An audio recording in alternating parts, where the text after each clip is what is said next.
Here's an idea. The tweet is the newest form of literature. Twitter. Everyone's favorite microblogging platform. A place where the social media elite can trade links to obscure Tumblr. Where you can read what your former coworker's girlfriend had for lunch. Where you can profess your undying love for the Beebs. And where you can become involved in a nascent and highly constrained brand of literary experimentation. Yes, I know, it sounds a little weird, but think about it. If you use Twitter, you've probably agonized over the construction of a tweet. You can't just say whatever you want and go all willy-nilly with your character count. There are rules here. Well, actually, there's kind of only one rule. Twitter's 140 character limit forces you to be creative in your tweet construction. Each time Mark made advances towards Marie, she'd immediately pretend she was asleep.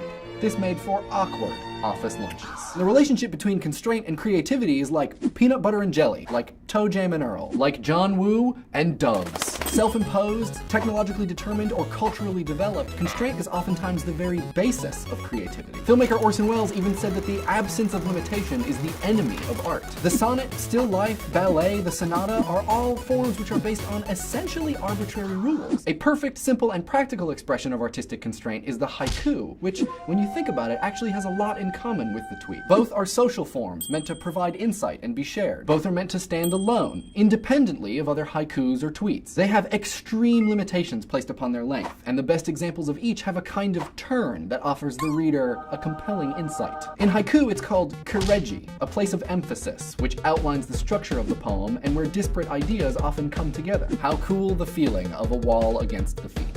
Siesta.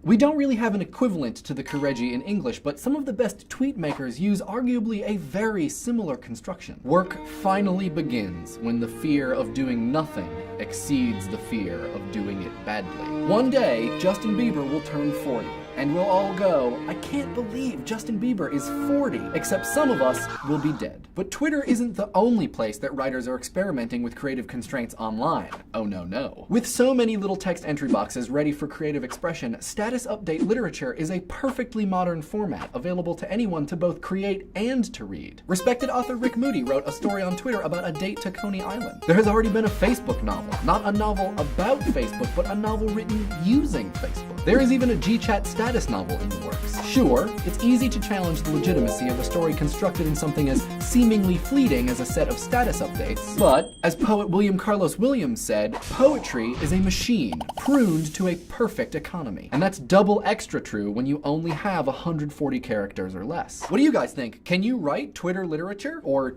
Twitterature? Let us know in the comments. And if you like clicking buttons, there's a really good one right here. You should click it.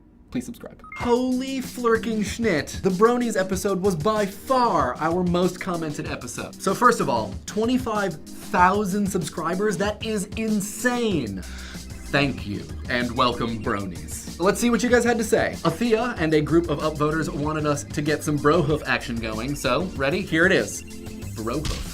Zoot101 makes a point that people might not dislike bronies because they're challenging masculinity, but because they're really effusive about their love of My Little Pony, which is a fair point. In case you haven't already checked them out, there are really great discussions about the brony community on both Equestria Daily and Know Your Meme. We'll place some links in the description. Vadi1980 quotes Miyazaki, who said, "In order to grow your audience, you must betray their expectations." Love it. Trayton Moyer brings up a very relevant XKCD comic, but then again, when isn't XKCD relevant? Eternal Chaosbringer actually has some really good advice for pretty much everyone. He says, it's okay to not like things. Just don't be a dick about the things you don't like. Professed Brony Joe M007 is concerned that we have maybe dragged him into a battle that he's not prepared to fight, which is fair, but unfortunately, Joe, you can't really stand still on a moving train. One thing that we didn't get to talk about is the female contingent of bronies called Pegasisters. Shadowy Oshi Gamer Nerd, a Pegasister, chimes in and says that she doesn't think bronies are changing what is considered manly, but rather what defines a man, which is